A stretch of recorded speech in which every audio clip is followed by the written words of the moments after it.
Hi guys! Today I'm gonna read 해리포터와 비밀의 방 제18장 도비의 보답. 해리와 론과 지니와 로커트는 오물과 점액과 피로 뒤덮인 채 문간에 잠시 말없이 서 있었다. 그 뒤 외침 소리가 들렸다. 지니! 벽난로 앞에 앉아 울고 있던 위즐리 부인이 벌떡 일어나 위즐리 씨와 함께 딸에게로 달려갔다. 해리는 그러나 그들 옆을 바라보고 있었다. 덤블도어 교수가 벽난로 옆에 서서 밝게 미소 짓고 있었다. 그의 옆에는 맥거나걸 교수가 가슴을 움켜쥐고 끊임없이 헐떡이고 있었다. 폭스가 해리의 귓가를 휙 스쳐날아가 덤블도어 교수의 어깨 위에 앉자 위즐리 부인이 해리와 론을 꼭 껴안았다.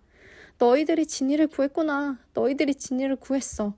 그런데 어떻게 구한 거니? 그건 우리 모두가 궁금해하는 일이에요. 맥거나걸 교수가 말했다.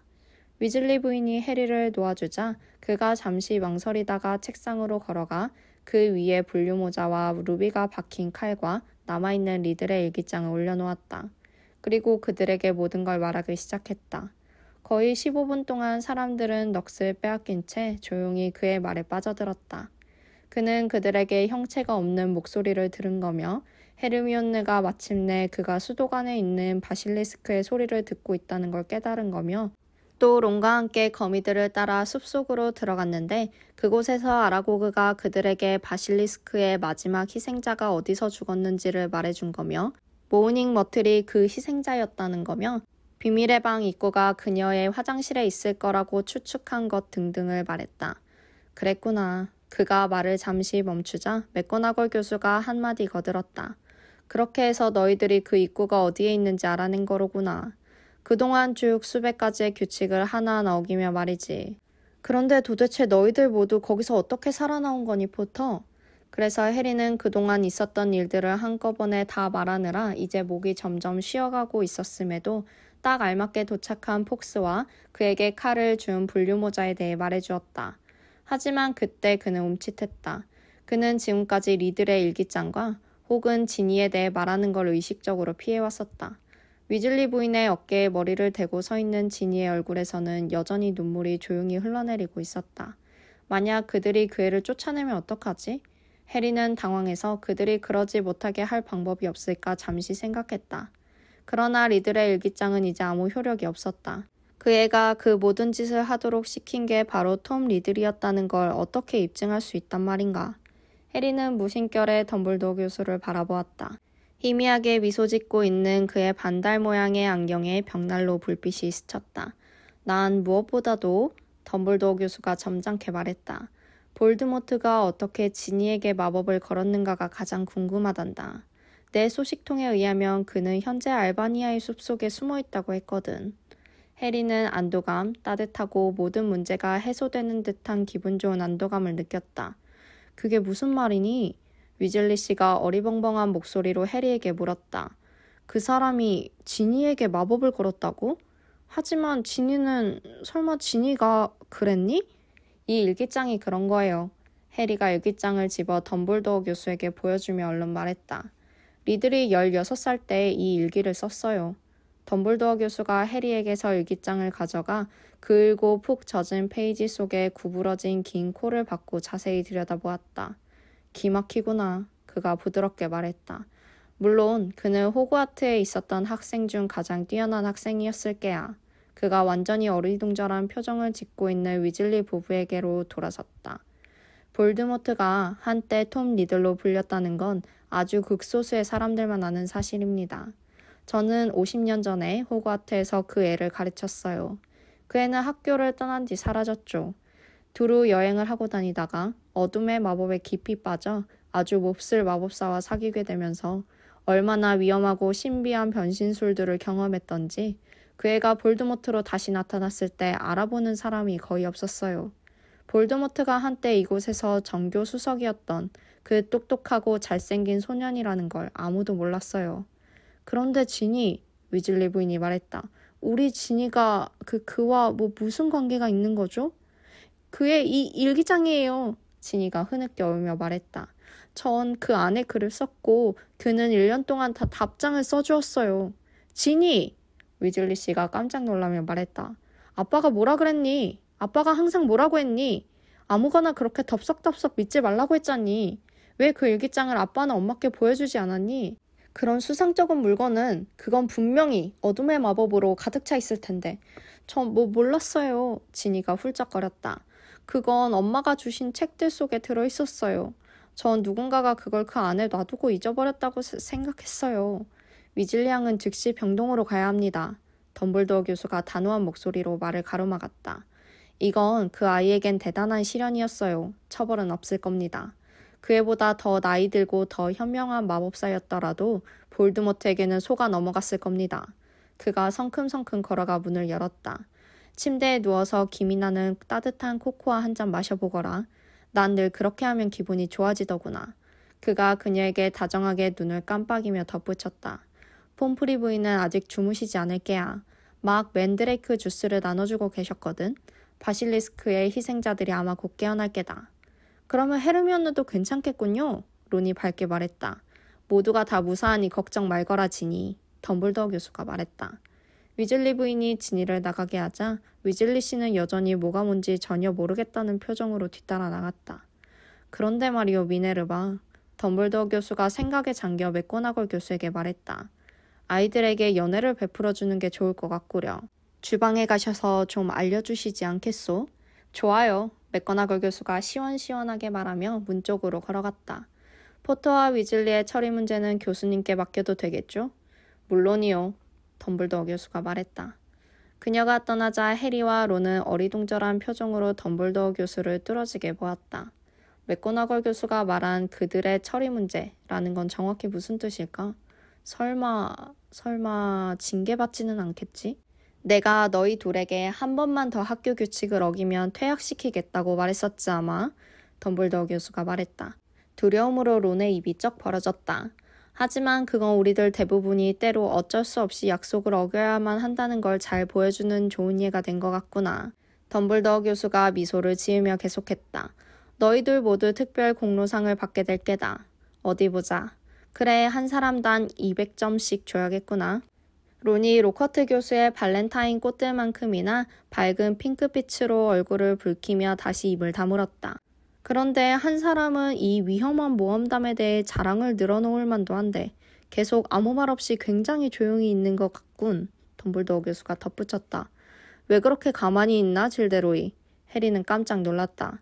그는 로커트 교수에 대해선 까맣게 잊고 있었다.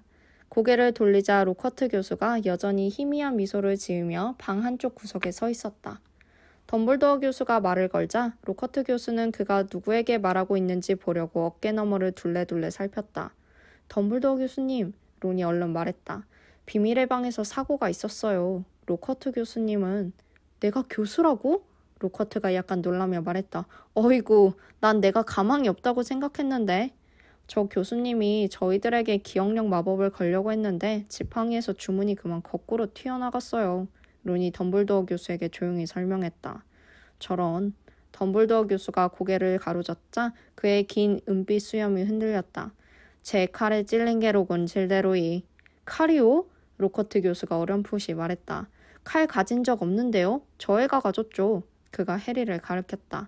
저 애가 하나 빌려드릴 거예요. 로커트 교수를 병동으로 모셔가겠니? 덤블도어 교수가 론에게 말했다. 해리에게 몇 마디 더 할 말이 있어서 말이다. 로커트 교수가 느릿느릿 걸어 나왔다. 론이 호기심에 찬 눈길로 덤블도어 교수와 해리를 한번 힐끗 바라본 뒤 문을 닫았다. 덤블도어 교수는 벽난로 옆에 있는 한 의자에 걸터 앉았다. 앉거라 해리. 그가 이렇게 말하자 해리는 까닭 모를 불안감을 느끼며 자리에 앉았다. 우선 해리, 내게 고마움을 전하고 싶구나. 덤블도어 교수가 다시 눈을 반짝이며 말했다. 네가 진정으로 나를 신뢰하고 있다는 사실을 저 아래 비밀의 방에서 확인시켜준 게 틀림없는 것 같구나. 만약 그렇지 않았다면 폭스가 내게 가지 않았을 게야. 그가 무릎 위에서 날개를 퍼덕이고 있는 불사조를 어루만졌다. 덤블도어 교수가 바라보자 해리가 어색하게 씩 웃었다. 어쨌든 네가 톰 리드를 만났단 말이지. 덤블도어 교수가 생각에 잠겨 말했다. 그 애가 내게 관심이 아주 많았던 것 같구나. 갑자기 해리를 끈질기게 괴롭히고 있던 말이 입에서 흘러나왔다. 덤블도어 교수님, 리들이 제가 자기와 닮았다고 했어요. 이상하게 닮은 점이 있다고요. 그 애가 그랬니? 덤블도어 교수가 진한 은빛 눈썹 밑으로 해리를 인정어린 눈길로 바라보며 말했다. 그런데 네 생각은 어떠니, 해리? 전 제가 그 애와 닮았다고 생각하지 않아요. 해리가 생각보다 더 크게 말했다. 제 말은 전 그리핀도르에 있잖아요. 하지만 그는 마음속 깊이 숨어있던 의욕이 다시 살아나 갑자기 말을 멈췄다. 교수님, 그가 잠시 후 다시 말을 시작했다. 분류모자는 제가 슬리데린에 있었으면 성공했을 거라고 했어요. 모두들 한동안 제가 슬리데린의 후계자라고 생각했어요. 제가 뱀의 말을 할 수 있다면서 말이에요. 네가 뱀의 말을 할 수 있는 건 말이다, 해리. 덤블도어 교수가 조용히 말했다. 살라자르 슬리데린의 마지막 남은 후계자인 볼드모트가 뱀의 말을 할 수 있기 때문이란다. 내 판단이 잘못된 게 아니라면 그는 내게 그 흉터를 생기게 했던 날 밤에 자신의 능력 일부를 내게 전해주었던 것 같다. 그가 의도했던 건 아니지만 볼드모트가 그 자신의 능력을 제게 전해주었다고요? 해리가 기겁을 하며 말했다. 확실히 그런 것 같구나. 그러면 전 슬리데린에 있어야 하잖아요. 해리가 절망적으로 덤블도어 교수의 얼굴을 들여다보며 말했다. 분류모자는 제게서 슬리데린의 능력을 볼 수 있었는데 그건 널 그리핀도르에 넣었지. 덤블도어 교수가 태연하게 말했다. 잘 듣거라, 해리. 넌 살라자르 슬리데린이 높이 평가하는 많은 소질들을 우연히 갖게 된 것뿐이란다. 살라자르만이 갖고 있는 매우 드문 재능인 뱀의 언어라든지 비상한 재치라든지 결단력이라든지 때로 무모해 보이는 규칙 위반, 이런 것들 말이다. 그가 수염을 다시 흔들며 덧붙였다. 그럼에도 불구하고 분류모자는 널 그리핀도르에 넣었지. 그게 왜 그랬는지 너도 알게다. 생각해보렴. 그게 절 그리핀도르에 넣은 건 해리가 마지막 희망이 꺾인 듯 힘없는 목소리로 말했다. 제가 슬리데린에 들어가지 않겠다고 했기 때문이. 바로 그거란다. 덤블도어 교수가 한 번 더 밝게 미소 지으며 말했다. 그건 네가 톰 리들과 크게 다른 점이란다. 우리의 진정한 모습은 해리, 우리의 능력이 아니라 우리의 선택을 통해 나타나는 거란다. 해리는 어리벙벙한 얼굴로 꼼짝 않고 의자에 앉아 있었다. 만약 네가 그리핀도르에 속해 있다는 증거를 보고 싶다면 해리, 이걸 좀 더 자세히 보렴. 덤블도어 교수가 맥거나걸 교수의 책상으로 다가가 핏자국이 남아있는 은빛 칼을 집어 해리에게 건네주었다. 해리가 천천히 그걸 뒤집자 루비들이 벽난로 불빛을 받아 반짝거렸다. 그리고 그는 칼자루 바로 밑에 새겨진 이름을 보았다. 고드릭 그리핀도르. 진정한 그리핀도르만이 그 모자에서 그걸 뽑아낼 수 있단다, 해리. 덤블도어 교수가 꾸밈없이 말했다. 잠시 그들 아무도 말하지 않았다. 그 뒤 덤블도어 교수가 맥고나걸 교수의 책상 서랍 하나를 잡아당겨 열고 기펜과 잉크병을 꺼냈다. 맛 좋은 음식을 먹은 뒤 푹 자는 게 좋겠구나. 그러니 넌 연회장으로 내려가거라. 난 그동안 아즈카반에 편지를 써야겠구나. 우리의 사냥터지기를 다시 돌아오게 해야 할 테니 말이다. 그리고 난 또 예언자 일보에 낼 광고 문안 초안도 잡아야 한단다. 그가 생각 깊게 덧붙였다. 어둠의 마법 방어법을 가르쳐줄 새로운 선생님이 필요할 테니 말이다. 그런데 이런 일들이 왜 자꾸 일어나는지 모르겠구나. 해리는 일어서서 문 쪽으로 걸어갔다. 그러나 그가 손잡이를 잡으려 하는 순간 문이 갑자기 세게 열렸다. 거기엔 루시우스 말포이가 성난 표정으로 서 있었다. 그리고 그의 다리 뒤에는 몸 여기저기에 반창고를 붙인 도비가 움츠리고 있었다. 안녕하시오, 루시우스. 덤블도어 교수가 유쾌히 말했다. 말포이 씨가 방 안으로 들어오면서 툭 치는 바람에 해리는 하마터면 넘어질 뻔했다.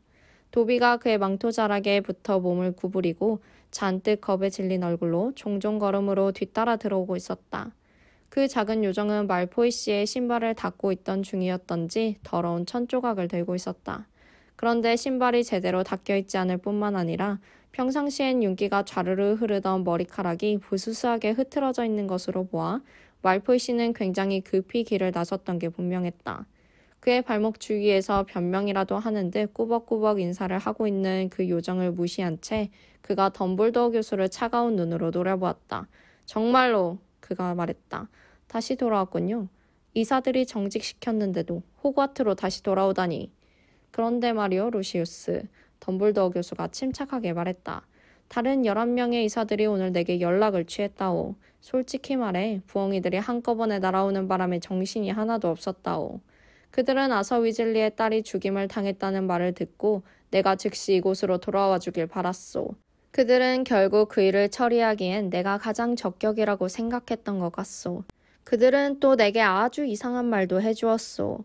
날 정직시키는데 동의하지 않으면 당신이 그들의 가족들을 가만두지 않겠다고 위협했다고 하던데. 말포이 씨는 평상시보다 훨씬 더 창박해졌지만 쭉 찢어진 눈은 여전히 분노로 불타고 있었다.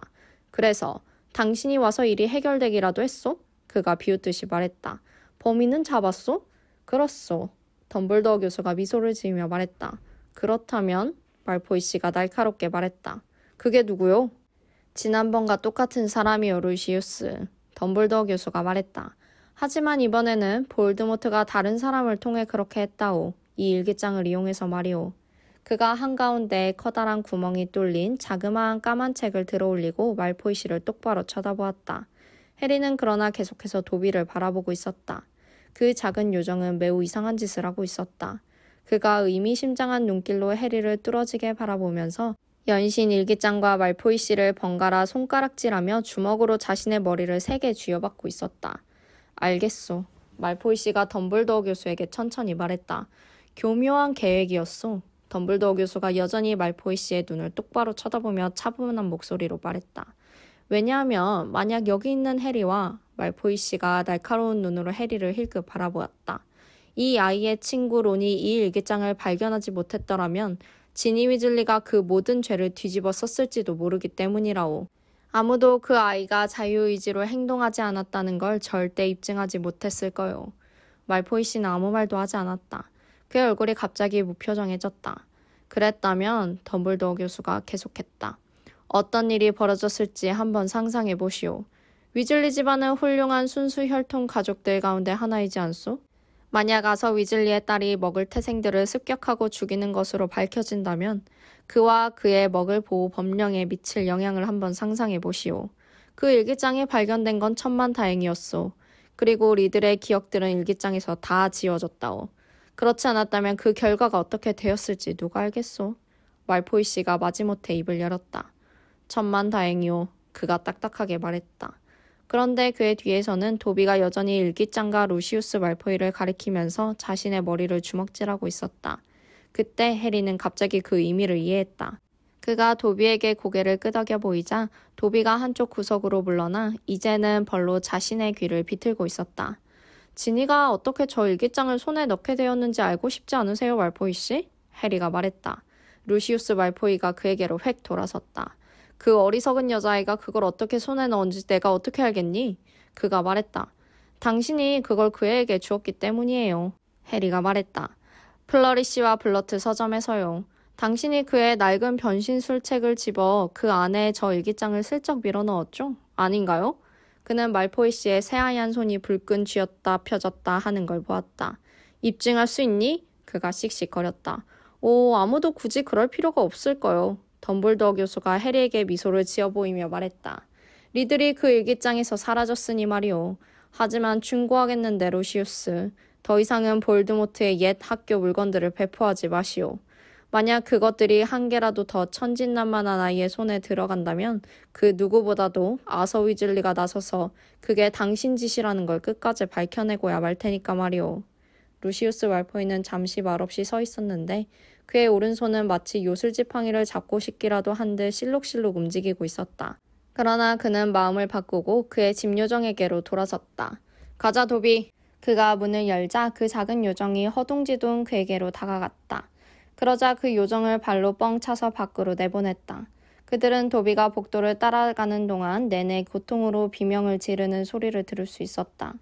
해리는 곰곰이 생각하며 잠시 서 있었다. 문득 그에게 좋은 생각이 떠올랐다. 덤블도어 교수님, 그가 다급하게 말했다. 저 일기장을 말포이 씨에게 다시 돌려드려도 될까요? 네? 물론이다, 해리. 덤블도어 교수가 미소를 빙긋 지으며 말했다. 하지만 서둘러라. 연애는 잊지 말고. 해리는 일기장을 움켜쥐고 쏜살같이 달려나갔다. 도비의 비명소리가 복도 저쪽으로 사라지고 있었다. 과연 이 계획이 효과가 있을까 생각하면서 해리는 신발 한 짝을 벗었다. 그리고 점액투성이에 더러운 양말까지 마저 벗은 뒤 일기장을 그 안에 쑤셔넣고는 어두운 복도를 달렸다. 그들이 막 계단을 내려가고 있었다. 말포이 씨! 그가 급히 멈추면서 헐떡거리며 말했다. 드릴 게 있어요. 그리고 그가 고약한 냄새나는 그 양말을 루시우스 말포이의 손에 억지로 쥐어주었다. 이게 도대체... 말포이 씨가 양말을 뒤집어 일기장을 꺼내고 그걸 옆으로 획 던져버리고는 성난 표정으로 망가진 일기장과 해리를 번갈아 바라보았다. 너도 언젠가는 네 부모와 똑같이 횡사하고 말 거야, 해리포터. 그가 이세로 나지기 말했다. 그들도 남의 일에 지겹게 참견하는 어리석은 사람들이었거든. 그러더니 그가 돌아섰다. 가자, 도비. 가자니까? 그러나 도비는 움직이지 않았다. 그는 해리의 메스꺼운 끈적끈적한 양말을 들어올리고 마치 그게 소중한 보물이라도 되는 듯 바라보고 있었다. 주인이 양말을 주었어요. 그 요정이 놀라서 말했다. 주인이 그걸 도비에게 주었어요. 그게 뭔데? 말포이 씨가 내뱉듯이 말했다. 너 뭐라고 했니? 양말을 가졌다고요. 도비가 믿을 수 없다는 듯 말했다. 주인이 그걸 던졌는데 도비가 잡았어요. 그러면 도비는 자유의 몸이 된 거예요. 루시우스 말포이가 얼어붙은 듯 서서 그 요정을 빤히 바라보았다. 그리고는 그가 해리에게 달려들었다. 너 때문에 내 하인을 잃었잖아, 이 녀석아! 그러자 도비가 소리쳤다. 해리포터에게 손대지 말아요. 그리고 쾅 하는 커다란 소리가 나더니 말포이 씨가 뒤로 휙 내던져졌다. 그는 계단을 한 번에 3칸씩 우당탕 굴러내려가 아래 층계참으로 떨어졌다. 그는 낯빛이 된 얼굴로 일어서서 지팡이를 빼들었지만 도비가 위협적인 긴 손가락을 들어올렸다. 이제 가세요. 그가 말포이 씨를 가리키며 사납게 말했다. 해리포터에게 손대지 말아요. 지금 가세요. 루시우스 말포이는 어쩔 수 없었다. 성난 얼굴로 그들을 마지막으로 한 번 더 바라본 뒤 그는 망토를 휘저으며 허둥지둥 사라졌다. 해리포터가 도비를 풀어주었어요. 요정이 해리를 올려다보며 말했다. 가까운 창문으로 들어온 달빛이 그의 동그란 눈에 어렸다. 해리포터가 도비를 풀어주었어요. 제발 도비, 해리가 싱긋 웃으며 말했다. 다시는 내 생명을 구하려고 하지 않겠다고 약속해. 그 요정의 못생긴 갈색 얼굴에 갑자기 이빨이 다 드러나 보이는 환한 미소가 번졌다. 한 가지 물어볼 게 있어, 도비. 도비가 떨리는 손으로 해리의 양말을 신을 때 해리가 말했다. 넌 이 모든 게 이름을 불러서는 안 될 그 사람과 아무 관계가 없다고 했잖아. 기억나니? 그런데 그건 실말이었어요. 도비는 너무나 분명하다는 듯 눈을 동그랗게 뜨며 말했다. 실마리를 드렸던 거예요. 그 어둠의 마왕은 이름을 바꾸기 전에는 거리낌 없이 불려졌으니까요. 알겠어요? 그렇구나. 해리가 가냘프게 말했다. 그러면 난 이만 가는 게 좋겠다. 연애가 있거든. 그리고 지금쯤 내 친구 헤르미온느가 깨어났을 거야. 도비가 두 팔을 벌려 해리를 꼭 껴안았다. 해리포터는 도비가 생각했던 것보다 훨씬 더 훌륭해요. 그가 흐느껴 울었다. 안녕 해리포터. 그리고 마지막으로 한 번 펑 하더니 도비가 사라졌다. 해리는 호그와트 연회에 몇 번 가봤지만 이런 연회는 처음이었다. 그 축하 파티는 모두가 잠옷을 입은 채로 밤새도록 계속되었다. 해리는 가장 좋았던 부분이 헤르미온느가 네가 해결했구나, 네가 해결했어 라고 소리치며 그에게로 달려온 것인지 아니면 저스틴이 후플푸프 테이블에서 허둥지둥 다가와 그의 손을 힘껏 비틀며 의심해서 미안하다고 끊임없이 사과한 것인지 아니면 3시 30분에 해그리드가 나타나 해리와 론의 어깨를 손바닥으로 세게 때리는 바람에 그들이 트라이플 접시를 친 것인지 아니면 그와 론이 받은 400점 때문에 그리핀도르가 2년 연속 기숙사 우승컵을 보장받은 것인지 아니면 맥고나걸 교수가 일어서서 그들 모두에게 학교가 이번 시험을 보지 않기로 결정했다고 말한 것인지 아니면 덤블더어 교수가 유감스럽게도 로커트 교수가 기억이 되돌아올 때까지 요양을 해야 하기 때문에 내년에는 가르칠 수 없을 거라고 말한 것인지 알 수 없었다. 이 소식에는 학생들뿐만 아니라 선생님들까지도 대환영하는 분위기였다. 정말 아쉽군. 론이 잼도넛을 먹으며 농담을 했다. 이제 막 그가 좋아지려고 했는데 말야. 그 학기의 나머지는 타오르는 햇살처럼 기분 좋게 지나갔다. 호그와트는 몇 가지가 아주 조금 달라졌을 뿐 거의 정상으로 되돌아갔다. 어둠의 마법 방어법 수업은 휴강되었고 학교 이사였던 루시우스 말포이는 파면당했다. 또 자기가 학교 주인이라도 되는 양 거들먹거리며 다니던 드레이코는 이제 상을 있는 대로 찡그리고 다녔다. 반면에 지니 위즐리는 예전처럼 다시 명랑해졌다. 호그와트 급행 열차를 타고 집으로 돌아가야 할 시간이 너무나 빨리 다가왔다. 해리와 론과 헤르미온느 그리고 프레드와 조지와 지니는 모두 한 객실에 자리를 잡았다. 그들은 방학 전에 마법이 허용되었던 마지막 몇 시간 동안 카드게임과 프레드와 조지의 필리버스터 불꽃놀이와 마법으로 서로를 무장 해제시키는 연습을 했다. 해리는 이제 점점 더 잘하게 되었다. 킹스크로스 역에 거의 다 왔을 때 해리에게 어떤 생각이 떠올랐다. 진이, 그런데 넌 도대체 퍼시 형이 뭘 하는 걸 본 거니? 형이 내게 아무에게도 말하지 말라고 한 거 말이야. 아, 그거? 진이가 낄낄거리며 말했다. 글쎄, 퍼시 오빠에게 여자친구가 생겼어. 프레드가 놀라서 조지의 머리 위에 책더미를 떨어뜨렸다. 뭐라고? 바로 레번클로의 반장 페네로프 클리어워터야. 지니가 말했다. 오빠가 지난 여름 내내 편지를 썼던 사람이 바로 그 애야. 오빠는 학교 여기저기서 그 애를 몰래 만나고 있었어. 내가 어느 날 빈 교실에 들어갔는데 글쎄 둘이 뽀뽀를 하고 있잖아. 그 애가 습격받았을 때 오빠가 그렇게 당황해했던 건 바로 그 때문이었어. 그런데 오빠를 놀리진 않을 거지? 그녀가 걱정스러운 듯 덧붙였다. 물론이지. 프레드가 꼭 생일이 일찍 찾아오기라도 한 듯한 표정으로 말했다. 절대로. 조지가 숨죽여 킥킥대며 말했다. 호그와트 급행 열차가 속도를 늦추더니 마침내 멈춰섰다. 해리는 기펜과 양피지 쪽지를 꺼내 론과 헤르미온느에게 돌아섰다. 이건 전화번호라는 거야. 그는 론에게 이렇게 말한 뒤 그걸 2번 휘갈겨 쓰고 양피지를 돌로 찢어서 그들에게 건네주었다. 지난 여름에 네 아버지께 전화 사용법을 말씀드렸으니까 아실 거야. 더즐린의 집으로 내게 전화해. 알았지? 또다시 2달 동안 두들리하고만 말하면서 지내는 건 정말 끔찍해. 하지만 네 이모와 이모부는 자랑스러워 하실 거야. 안 그래? 기차에서 내려 마법에 걸린 개찰구 쪽으로 들어가며 헤르미온느가 말했다. 네가 금년에 어떤 일을 했는지 들으면 말이야. 자랑스러워해? 해리가 어림도 없다는 듯 말했다. 너 정신 나갔니? 그동안 내내 내가 몇 번이나 죽을 수도 있었는데 용케 살아났다고? 그들은 아마 화가 나서 펄펄 뛸 거야. 그리고 그들은 함께 출입구를 지나 다시 머글의 세계로 걸어나갔다.